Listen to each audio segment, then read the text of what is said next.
making headlines. The government announces plans to implement a wind energy project in Manado, Noon Atoll. The foreign minister meets with the Minister of Finance of Oman to discuss investment opportunities in the Maldives. And the Fisheries Ministry announces the opening of scholarship applications for studies in the fields of fishery and natural resources.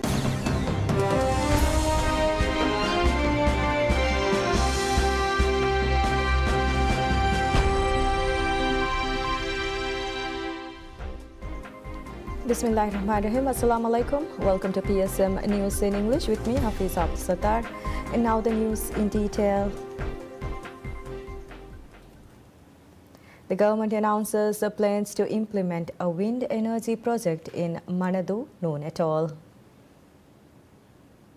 The Ministry of Finance is seeking interested parties for the project, which includes pre-development study, design, supply, installation and maintenance of pilot wind renewable energy system for Manado. The project is funded by the Asian Development Bank (ADB) under its Accelerating Sustainable System Development Using Renewable Energy project. The ministry said that one competitive bidding will be conducted in accordance with ADB's single-stage two-envelope bidding procedure and is open to all bidders from eligible countries as described in the bidding document. Interested bidders are required to pay a non-refundable registration fee of $100 through the ministry's online payment portal, Banderi Pay. A pre-bid meeting will be held online at 11 a.m. on 8 January 2025, while bids will be opened immediately after the deadline for bid submission at 1 p.m. on 10 February 2025 in the presence of representatives of the bidders. The Maldives and the ADB signed the agreement for the Accelerating Sustainable Development Using Renewable Energy project valued at $75.5 million in December 2023. The project involves various key objectives such as the installation of 20 megawatt solar power systems across 20 islands through power purchasing agreements. A 44 megawatt solar battery energy storage system will be set up to enhance grid stability in the designated islands. In addition, a wind power generation system is slated for installation on one island, while another island will pilot a seawater power generation system.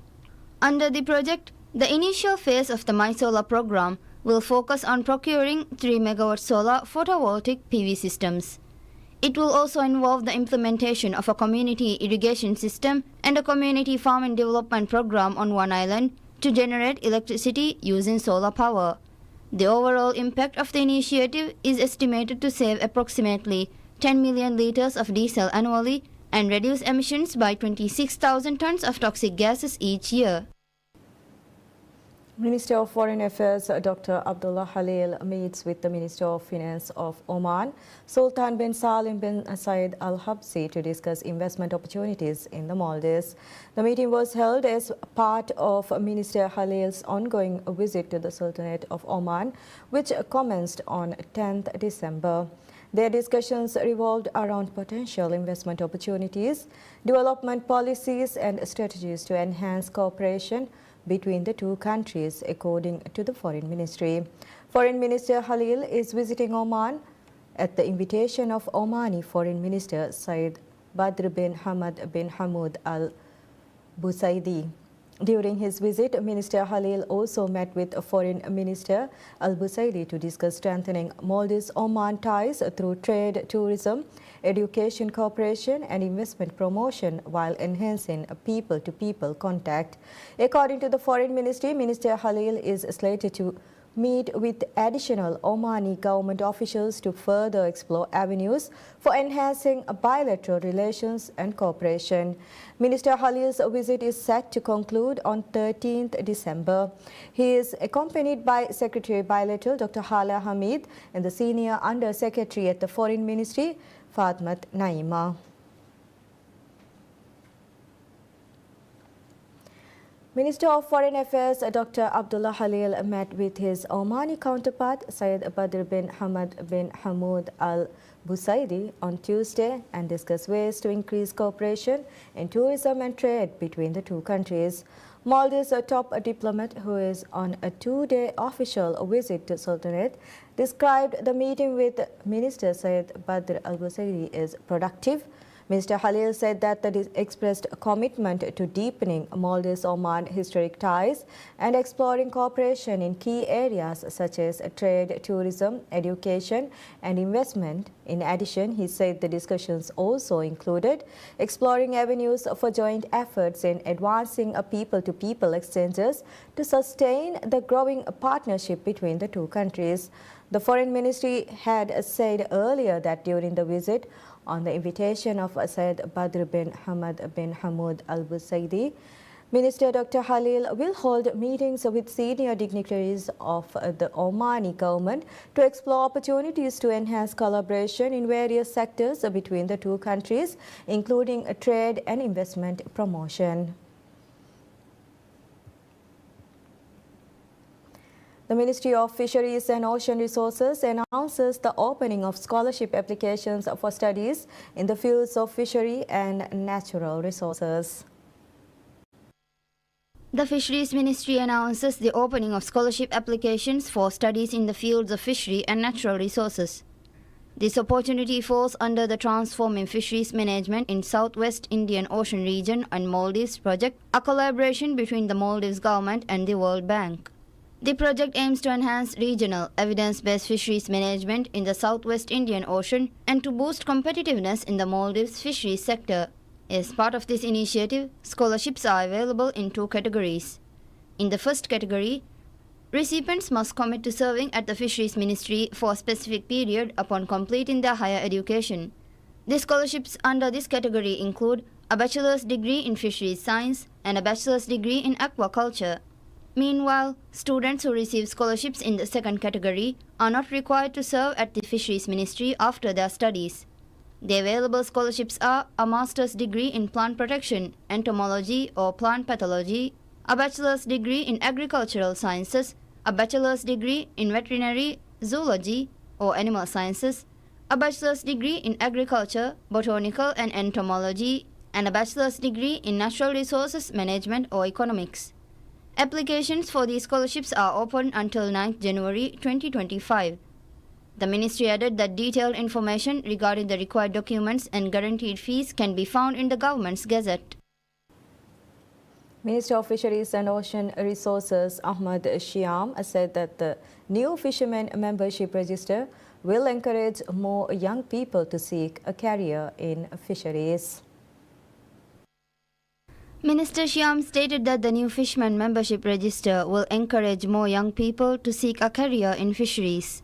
He made these remarks during a panel discussion held for local fishermen to celebrate this year's Fishermen's Day. During the special forum organized by the ministry to offer a platform for fishermen to share concerns and challenges, a local fisherman inquired about the benefits of the Fishermen Membership Register. Responding to the query, Minister Shiam said an alarming shortage of local fishermen had been flagged during the ongoing compilation of the membership register, adding that more work needs to be done to inspire the next generation of local fishermen. He said the membership register could be made the cornerstone under which young people are encouraged to join the fisheries industry by generating more interest. The minister pointed out that one of the reasons behind many youth staying clear of the fishing industry is that fishermen now are ineligible for the various soft loan schemes offered by the local banks and do not have access to various soft loan schemes available in banks. Minister Shiam explained that this is down to the fact that income of fishermen is not officially recognized by the banks due to the lack of official verification. He added that if any obstacle can be removed, more young people are certain to join the industry. The minister also shared an update on the new register, saying that around 90% of licensed fishing vessels have already registered. He said this register would offer much-needed social and economic protection for local fishermen. The Fishermen Forum, dubbed Masweringe Gunzaru, is being held from 11th to 13th December, where it will offer a platform for local fishermen to share their concerns and hold meaningful discussions to address them. A total of 43 fishermen from 22 different islands along 8 fish processing firms are participating in this year's forum. Minister of Fisheries and Ocean Resources Ahmad Shiam stated that the administration of President Dr. Mohamed Muiz has successfully secured all necessary funding to advance its plans for the fishery sector. Minister Shyam reveals that the administration has successfully secured all necessary funding to advance its plans for the fishery sector. During an interview with PSM News, Minister Shyam said that the administration's top priority is to ensure that fishermen are promptly paid upon selling their catch and to address their concerns effectively, adding that addressing the concerns and challenges facing fishermen is one of the top priorities of President Dr. Moise. He highlighted the administration's commitment to facilitating convenient and easy access to ice for fishermen and identifying new markets for exporting fishery products. During the interview, Minister Shyam also discussed the current capacity of cold storage facilities, noting that the existing capacity at fish processing plants is 4,200 metric tons, which he described as insufficient. He noted that the administration aims to complete the fishery sector development projects within the next 1.5 to 2 years, increasing storage capacity from 800 metric tons to 25,000 metric tons once the new facilities are operational. The minister also disclosed that the plans to address the concerns of fishermen and develop the fishery sector would require an investment of approximately $324 million. In a move to further support the fishery sector, the government recently opened applications for loans to develop refrigerated seawater systems on fishing vessels and has already issued loans to several parties. Minister Shyam added that the administration remains steadfast in its commitment to ensuring the development and sustainability of the fishery sector. Maldives Inland Revenue Authority MIRA reports the state collected $122.57 million in November 2024. MIRA has reported that the state has collected $122.57 million in November 2024, a 13.2% increase compared to the same period in 2023. According to MIRA, this significant boost in revenue is attributed to several key factors. It said the receipt of land acquisition and conversion fees, as well as lease period extension fees, played a major role in this increase. Additionally, increments in airport taxes and fees and the goods and services tax (GST) were observed for the month.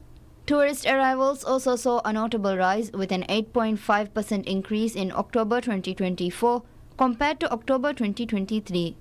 This surge significantly contributed to the increase in airport taxes and fees. The revenue for November 2024 also surpassed the state's projections by 19.7%. MIRA reported that the higher than expected revenue was primarily driven by land acquisition and conversion fees, lease period extension fees, and increments in the tourism goods and services tax (TGST). It added that these one-off payments had a positive impact on overall revenue, leading to a favorable outcome compared to projections. GST accounted for the largest portion of the collected revenue, with $70.7 million representing 57.9% of the total. MIRA also collected $11.13 million in land acquisition and conversion fees, $6.04 million in airport development fees, and $6.03 million in income tax. Other sources of income included $5.93 million from departure tax and $5.56 million from green tax. A significant portion of income, 88.17%, was paid in US dollars. And now we'll take a short break for Isha prayers. Stay tuned.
الله أكبر الله أكبر الله أكبر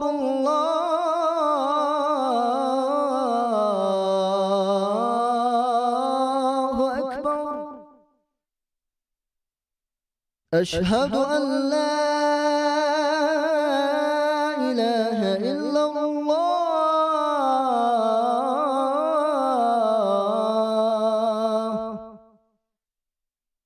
أشهد أن لا إله إلا الله أشهد أن محمدًا رسول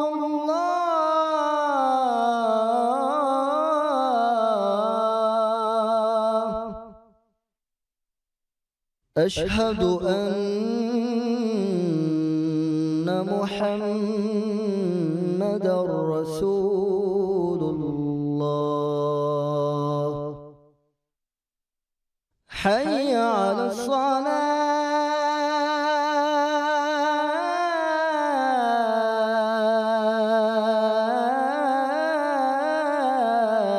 الصلاة حي على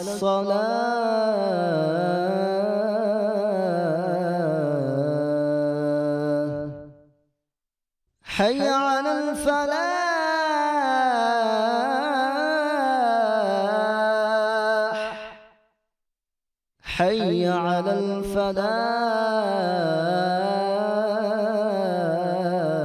الفلاح الله أكبر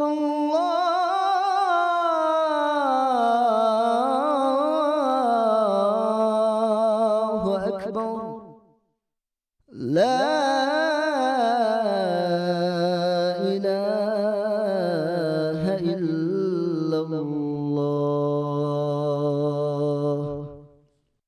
اللهم رب هذه الدعوة التامة والصلاة القائمة آت محمدًا الوسيلة والفضيلة والدرجة الرفيعة وبعثه مقامًا محمودًا الذي وعدته وارزقنا شفاعته برحمتك يا أرحم الراحمين وصلى الله على محمد وآله وصحبه وسلم والحمد لله رب العالمين.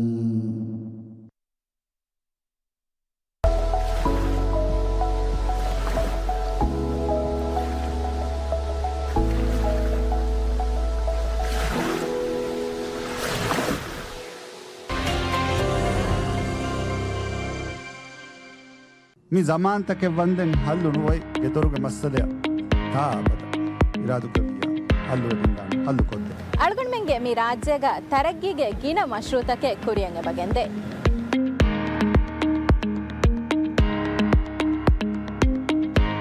Umrani ತರಗ್ಗಿಗೆ ದಾಯರಾ ರಾಜ್ಯಗೆ ಏಕಿ ಕಂಕೊಳ್ತವಗ ಕುರಿಯತ ಮಶ್ರೂತಗೆ ಎಮ್ಮೆ ಫಹುಗೆ ತಫ್ಸಿಲತ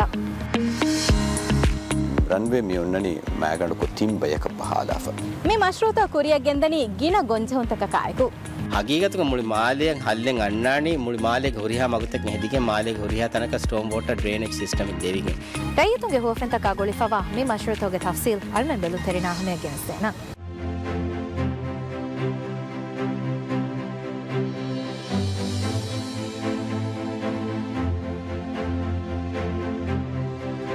ದುವೆಲಿ ಆದಿತ್ಯ ದುವಹುಗೆರೆ 22 ಕಡಿ ಸುಮ್ಮಿನೆಟುಗ PSM ನ್ಯೂಸಿಂಗ್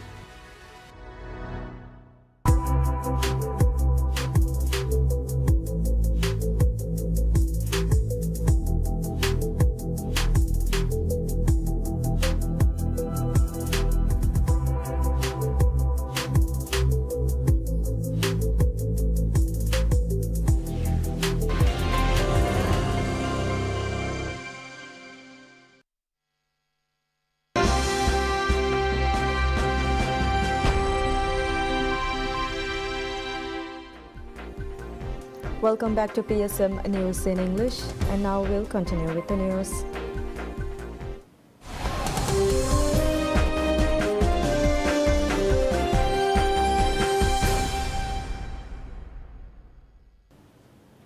Boeing restarted production of its best-selling 737 MAX jetliner last week, about a month after the end of a 7-week strike by 33,000 factory workers. According to 3 sources familiar with the matter, Boeing restarted production of its best-selling 737 MAX jetliner last week, about a month after the end of a 7-week strike by 33,000 factory workers. Getting the 737 MAX production line moving again is essential to the heavily debt-burdened plane makers' recovery, and Boeing has about 4,200 orders for the jetliner from airlines eager to meet growing global demand for air travel. At Spirit Aerosystems in Wichita, Kansas, more than 150 fuselages for the 737 MAX plane have been waiting for transport due to slowed production, some now on trains preparing to travel across the American West to Washington state. One of the sources said that production resumed on Friday. All 3 sources spoke on condition of anonymity because they were not authorized to speak with media. The head of the Federal Aviation Administration, Mike Whitaker, said last Thursday that Boeing had not yet resumed the 737 MAX production but planned to do so later this month. The company's plans to increase the 737 MAX production to a targeted 56 airplanes a month has been stymied by a series of setbacks, including 2 fatal crashes, the COVID-19 pandemic, supply chain problems, production safety concerns, and increased regulatory scrutiny, along with the recent strike. The FAA kept production at 38 737 MAX planes per month in January, after a door panel missing 4 key bolts flew off an Alaska Airlines 737 MAX 9 during a flight that month, exposing serious safety issues at Boeing. Whitaker last week declined to say when he thought the FAA would restore Boeing's ability to produce more than 38 planes per month, but said he would be surprised if it was less than multiple months before the company gets close to the 38 maximum. In a note to clients, Jefferies analysts said that they expect Boeing will produce an average of 29 737 MAX planes per month in 2025.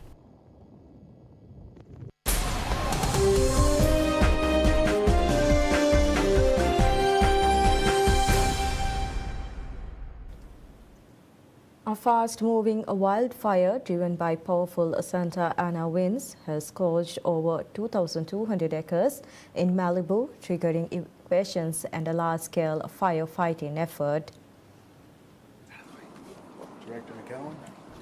A fast-moving wildfire driven by powerful Santa Ana winds has scorched over 2,200 acres in Malibu, triggering evacuations and a large-scale firefighting effort. During a press conference, Los Angeles County Fire Chief Anthony C. Marone provided updates on the blaze known as the Franklin Fire. The fire was first reported late Monday night as a 5-acre brush fire. By morning, it had rapidly expanded to approximately 2,200 acres. While Fire Chief Marone confirmed that only a minimal number of homes has been destroyed, he did not specify the exact number. Last night at 10:50 p.m., LA County fire units were responded to a report of a brush fire at Malibu Canyon Road and the tunnel. Units reported 5 acres of heavy brush burning and being spread by strong Santa Ana winds. The fire is currently estimated at over 2,200 acres, and we have 700 firefighting personnel assigned. Because of the great work of the firefighters that were on scene, we have only a minimal number of homes destroyed. However, I do not have the exact number to give your viewers. Evacuations began shortly after midnight, affecting an area stretching from the east and south of Mulholland Highway to Pacific Coast Highway. Director of Los Angeles County Office of Emergency Management said that this region is home to about 18,000 residents. Regarding evacuations, a little after midnight, we started multiple evacuation orders and warnings in between Trancas Canyon and the west to Topanga Canyon Boulevard and everything south of Mulholland Highway to Pacific Coast Highway. There are approximately 18,000 people and 8,100 structures in the affected area. Of the 8,100 structures, 2,043 structures are under evacuation orders and 6,046 are under evacuation warnings. Officials have confirmed that the cause of the fire remains unknown but is under active investigation.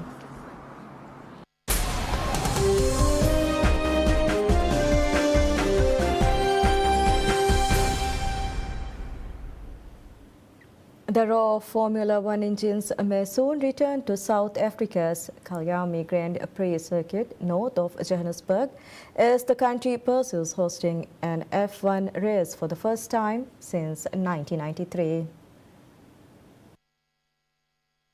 The row of Formula One engines may soon return to South Africa's Kyalami Grand Prix circuit as the country pursues hosting an F1 race for the first time since 1993. Africa's biggest racing circuit is making strategic moves to meet the rigorous standards required to host the prestigious motorsport event after a 3-day hiatus. Kyalami has partnered with Apex Circuit Design, a leading motorsport engineering consultancy, to create a roadmap for obtaining FIS Grade 1 certification necessary to host the F1 Grand Prix. At the Southern African Endurance Series, held at Kyalami, fans expressed excitement over the prospect of F1 returning to South Africa. However, one self-taught driver from South Africa's rural Eastern Cape province told that more awareness and access to the sport is needed before the country hosts such events.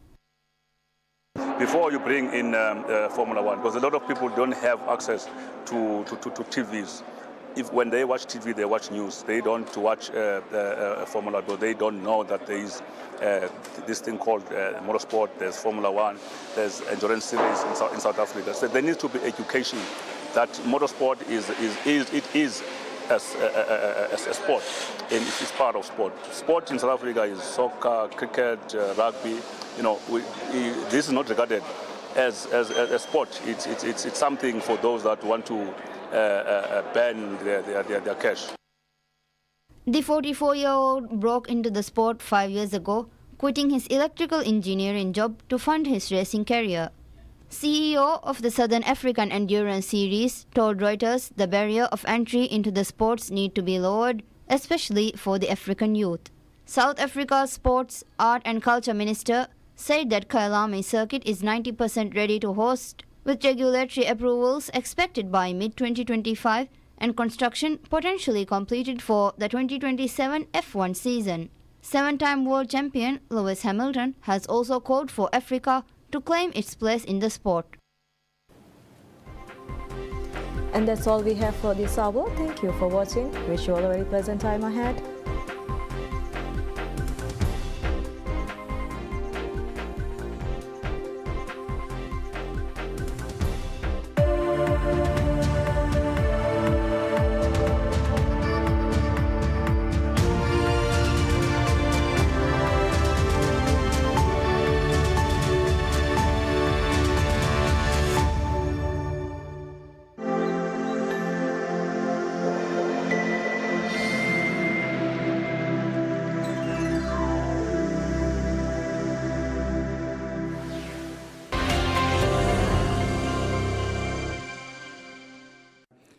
ಕಾನೂನು ಸಾಸಿಗೆ ಬೇಣುಮಕಿ ದೌಲತುಗೆ ಸಿಯಾದತಿ ಬಾರ A ಬಾರೋ ಹಿಂಗ ಸರಹದ್ದು ಕಂಡೇಳು ಸಿಯಾದತಿ ಬಾರೋ ಸೊವರೆಂಟಿ ಅದಿ A ಸರಹದ್ದು ಸೊವರೆಂಟಿ ಹಿಂಗ territory